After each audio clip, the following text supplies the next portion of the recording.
Hey everyone, welcome back and happy Friday. Yes, I love a good weekend. All right, guys, well, we're back to give you an update because Nick Viall from Viall Files, also from The Bachelor and technically The Bachelorette, he is throwing Tom Sandoval under the bus because Nick Viall has done a lot of interviews on his podcast with the Vanderpump Rules cast during Sandoval and then actually got to film a show with Sandoval.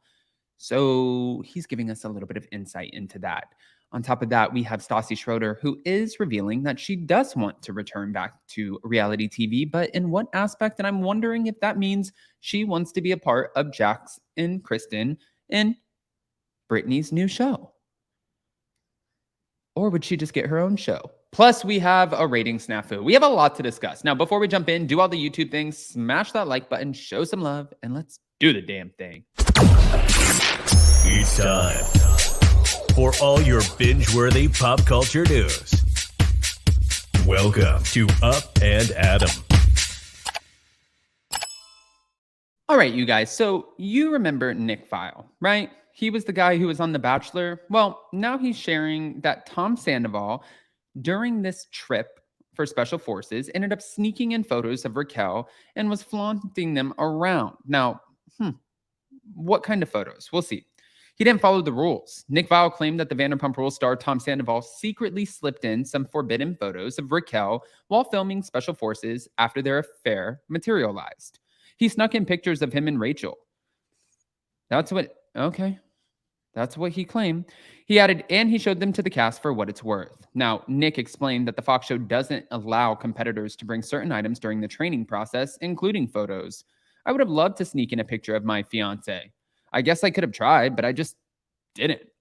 Now, he furthered that Tom Sandoval went out of his way to bring the endearing photos of him with Raquel and that he flaunted them proudly and affectionately.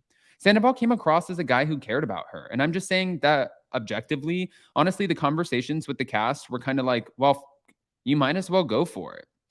He continued, there seemed to be some real reluctance about whether the public would allow them to be together, but he came across to me as someone who had feelings and really cared about Rachel. Now, news of all of this came out in March, right? But we know after all of this, Ariana's just been thriving, and Nick Viall has also been covering it all day by day. The Scandoval. The TomTom co-founder and Raquel were still together after Ariana found out about his infidelity. And however, since then, a source told Page Six in May that they broke up. Raquel dipped out, and Sandoval is not the one for her. A month prior, we know that she checked into the mental health facility, but she has since checked out. And of course, like she revealed on the show, she was hoping for a throuple with Sandoval and Ariana Madix. I love Ariana as a person, and then I'm also in love with Tom Sandoval. So yeah, it didn't seem that far-fetched of an idea, but it was not something in question. God, he's gonna kill me. I just hate lying so much. Well, you did a damn good job of it for a long time. Now, the 11th season of the reality show is currently filming, but Raquel is still in question, and I don't think that's going to change anytime soon. Unless we get an update, and then you guys know, of course, we're going to share that update with you because, yeah. But I want to play the clip for you so you can hear Nick Viall yourself and then just form your own opinion. Here we go.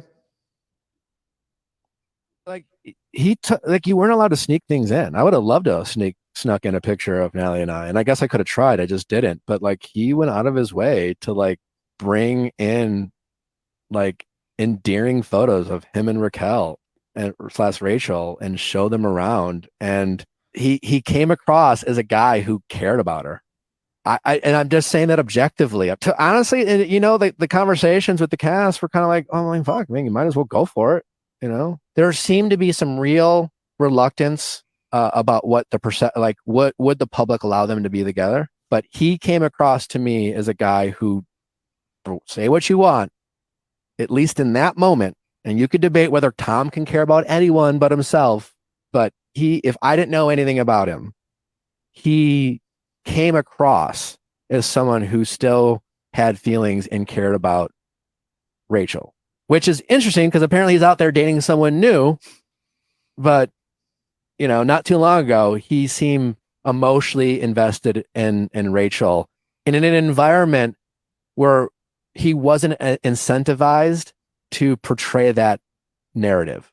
Am I making sense? No, you totally are. And I think, but that's the thing about affairs where it's like not only like obviously to the person you were in a relationship with, like so egregiously disrespectful, huge betrayal, but it's also hard because it's like, Like like you weren't allowed to sneak things in. Yeah. Okay. So Nick Viall has changed his tune just a little bit now after meeting Tom Sandoval, because before, if you guys listen to the podcast episodes, he was pretty much like, this guy is a scumbag. But then again, so was the rest of the world, anybody who was aware of Sandoval. So that's not really news to us. But you know what's news to me? There's another clip that I want to play for you guys because I think that this one's an interesting one. And well, why not share it? Here we go. Wait, let me see. Okay, I just want to make sure that all my stuff is not out there. Stassi Schroeder confirms that she would come back to reality TV. I don't know, 3 years down the line, 5 years down the line. I've never said I would never do reality TV again. In fact, like I say the opposite. I'm like, I do miss it. Like there are lots of times when I miss it, but I wouldn't be able to do something like Vanderpump Rules again because my life just doesn't, that's not the way my life is. Like I wouldn't fit in. And I feel really strongly about the fact that like if I were to ever do reality TV again, it would have to fit my life, not my life fit in to work for them. You know what I mean? Yes. Like I don't want to Yes. I don't want any fake storylines. I don't want to go places that I wouldn't normally go to. I just, if something were to happen where like it made sense to film my life the way that it is and the things that are naturally going on, then Is that ever a possibility in the near future? Like, do you ever see that? Like, obviously, you're super busy now. You have your hands full, but I don't know, 3 years down the line, 5 years down the line. I've never said. Okay. All right. So she said, I never said that I wouldn't do reality TV again. By the way, I don't know if you guys have been keeping up, but the girls looked amazing last night. Let's play this video. You can see them. You can see Lala, Sheena, Ali Luber. We see Katie Maloney. Everybody is drinking. Everybody's having a good time. You see Ariana. And it makes you wonder, like, are the girls getting along? Are the girls not getting along? Because they're saying that they're not getting along. Then you have Sheena dancing. You guys, please. Sheena's happy. She's having a good time. And they're like, oh, I love drunk Sheena.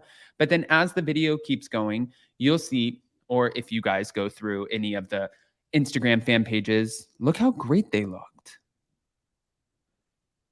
That also makes me wonder, how much are they really fighting? And how much of this is true? But also, too, you have to think, if they're talking about it on the show, like, or if Lala is talking about it on Stassi's podcast, that's planting the seed for it to be a storyline, because a lot of times that's exactly what they do. They'll have conversations on podcasts, and because they did, those conversations get brought up on the show. For example, when Sheena had Tom Schwartz on her podcast for Vanderpump Rules last season, and then Katie got mad and she's like, you had him on your podcast because you want some fucking ratings? That's some bullshit, Sheena, and I'm pissed off at you. And it literally lasted up until Sandoval happened, and we were like, okay, this is a little ridiculous. It's the same situation. So they get to plant the seeds, and then that could have been the conversation that Sheena and Lala were having with Ariana, being like, you know, it's not fair, Ariana, or like, be humble or something like that.